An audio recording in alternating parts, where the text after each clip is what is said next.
Lily cartoon TV. वो एक सुंदर सा गांव था। उस गांव में तरह तरह के पक्षियां रहा करती थी। एक दिन लीली उसकी सहेली लूसी कबूतर से मिलने गई। जब से राजा ने गद्दी संभाली है, उन्हें ठीक से काम नहीं मिल रहा। परिस्थितियां कुछ ठीक नहीं है, ढंग का कोई व्यापार नहीं है। ऐसे हालातों में हम भला कैसे जिएंगे? मुझे तो कुछ समझ नहीं आता। हम कर भी क्या सकते हैं? हम ऐसी स्थिति में हैं कि हम कुछ नहीं कर सकते। इस विषय पर बात करना बेकार है। जब वे दोनों ये बात कर ही रहे थे कि वहां गोरी कवि उनके पास आई। वो बहुत खुश लग रही थी। मैं तुम दोनों को खुशखबरी देने आई हूँ। ये खबर सुनकर तुम दोनों बहुत खुश हो जाओगे। क्या बात है? जल्दी बताओ दोस्त। मैं महाराज के दरबार में काम करने जा रही हूँ। वहीं पर रहना और खाना पीना है। मेरी जिंदगी पूरी तरीके से बदल गई। गोरी की बात सुन दोनों सोच में पड़ गए।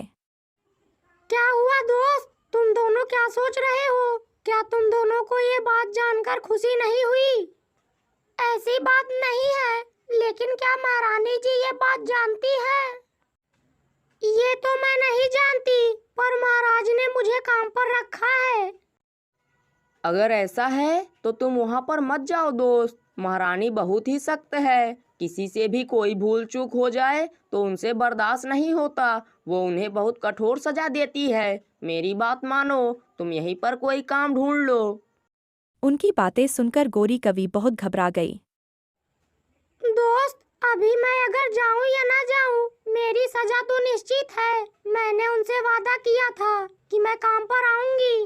आज अगर मैं काम पर नहीं जाऊंगी तो महाराज मुझे फांसी की सजा दे देंगे।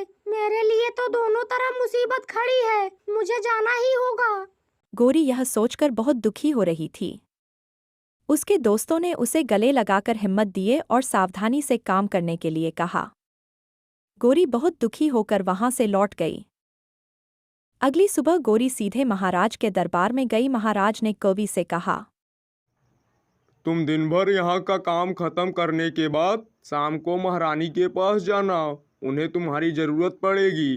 गोरी कवि महाराज की कही बातों का पालन करते हुए उन सब के लिए स्वादिष्ट खाना बनाने के लिए चली गई। पकवान बहुत स्वादिष्ट बना है। महाराज की मुंह से तारीफ सुनकर गोरी बहुत खुश हो गई। आपको मेरा बनाया खाना पसंद आया? ये बहुत बड़ी बात है महाराज जी। फिर महाराज ने गोरी से दिन भर में कौन से काम करने हैं ये विस्तार से बताया। शाम होने पर महाराज ने गोरी को महारानी के पास जाने का आदेश दिया। गोरी वहां से निकल पड़ी। अचानक महारानी की कमरे के सारे दिए बुझ गए। उसने घबराकर पूछा, कौन है वहाँ? यूं जोर से चिल्लाई तो देखा उसके सामने गोरी कवि बैठी थी। उसका काला रूप देखकर वो घबरा गई। बचाओ, मुझे बचाओ, यहाँ चोर आया है। घबराई हुई महारानी ने जोर जोर से चिल्लाया, महारानी जी, चिल्लाइए मत। मैं चोर नहीं हूँ। मुझे महाराज ने आपके पास भेजा है। मैं आपकी सेविका हूँ। वो ये कह रही थी कि वहां पर उजाला हो गया। सामने खड़ी गोरी कवि को देखकर महारानी गुस्सा हो गई और बोली, जानती भी हो मैं तुम्हें देखकर कितना घबरा गई थी। कितनी काली हो तुम जैसी सेविका की मुझे कोई जरूरत नहीं। मुझे डराने के जुर्म में मैं तुम्हें सजा देती हूँ, और काले होने पर तो उससे भी बड़ी सजा देती हूँ। महारानी जी, मैंने जानबूझकर कुछ नहीं किया। ऐसा मत कीजिए। मैं आपकी सेवा करने आई हूँ। मुझे सजा मत दो। उसके विनती करने पर भी महारानी नहीं मानी। कौन है वहाँ? और इसे बंदी बना लो। तभी वहां पर राजू तोता आया और उसने गोरी को देखा।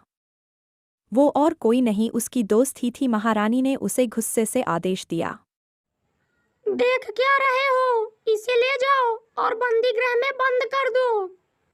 महारानी जी, ऐसा मत कीजिए। राजू तोता ने गोरी कवि को जेल में बंद कर दिया। दोस्त, ये सब कैसे हुआ? मुझे बताओ। इस पर गोरी ने रोते हुए उसे सारी बात बताई। महारानी जी बिल्कुल अच्छी नहीं है। वो तो महाराज की भी बात नहीं सुनती। मुझे तो यही सोचकर डर लग रहा है कि वो तुम्हें और कैसी सजा देगी। यूं वे दोनों बात कर रहे थे। गोरी अपने हालात पर बहुत दुखी हो रही थी। गोरी को बंदी गृह से बाहर निकालकर उसे कोड़े से खूब मारो। राजू तोता ने बहुत दुखी होकर कहा। महारानी जी, मैं ये काम नहीं कर सकता क्योंकि वो मेरी दोस्त है। आप चाहो तो मुझे भी इसके बदले सजा दे सकती हो।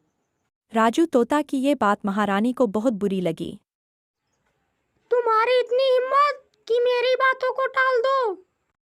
महारानी ने उसे भी बंदी बना दिया और उन दोनों को खूब मारने लगी। महारानी जी, हमें छोड़ दीजिए, हमें माफ कर दीजिए। महारानी जी, हमें छोड़ दीजिए। महारानी के इस अत्याचार के बारे में उनके दोस्तों और महाराज को भी पता चला।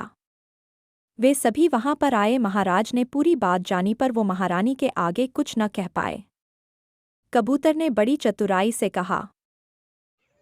महारानी जी, देखा जाए तो आप भी मुझसे सांवली हैं, तो क्या मैं आपको भी सजा दूं?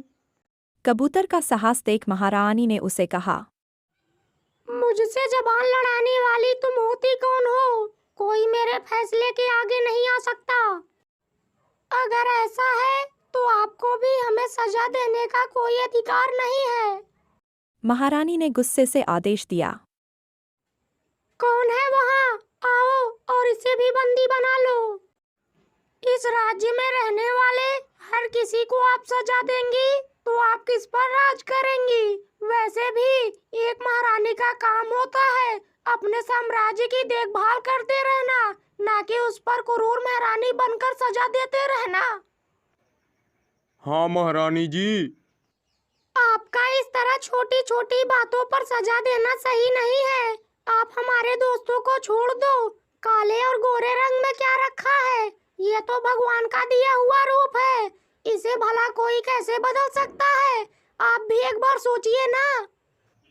ये सब सच ही तो कह रहे हैं ना। इस तरह अगर मैं तुमको खुद से अलग कर दूं तो तुम में और इनमें मेरे लिए कोई फर्क नहीं रहेगा। महारानी सोच में पड़ गई। छोड़ दीजिए उन्हें महारानी जी। यूं बार बार सभी के कहने पर महारानी ने अपना मन बदला और उन्हें छोड़ दिया। महारानी को अपनी गलती का एहसास हुआ। उसने सभी से माफ़ी मांगी और वहां से चली गई। उनकी कही बातें बार बार सोचकर वो बहुत दुखी हो रही थी। अब महारानी पूरी तरह से बदल चुकी थी। वो सभी से प्रेम भाव से बात करती और सभी की सहायता करने लगी थी। महाराज और महारानी के अच्छाई से सभी पक्षियों के मन में उनके लिए आदर बहुत बढ़ चुका था।